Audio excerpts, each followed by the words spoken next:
అందరికీ క్రీస్తు నామములో వందనాలు. నా చెల్లి, అక్క, తమ్ముడు, అన్న, అమ్మ, ఈరోజు వాక్యం మీకే.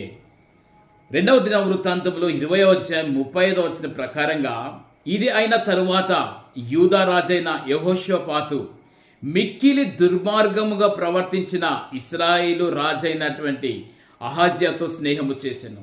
నా ప్రియ సహోదరి, సహోదరుడా, నా సంగమా, నా చెల్లి, అక్క, మీ స్నేహము ఎటు?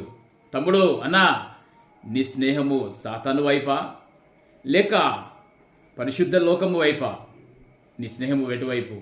త్రాగుబోతులతోట, తిరుగుబోతులతోట, వేషధారులతోట, వ్యభిచారులతోట నీ స్నేహము?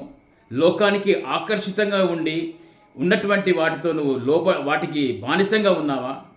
నీవు దేవుని సన్నిధి కనుక వచ్చినట్టయితే నీ పాపములు, నీ దోషములన్నిటిని కడిగి పరలోక రాజ్యానికి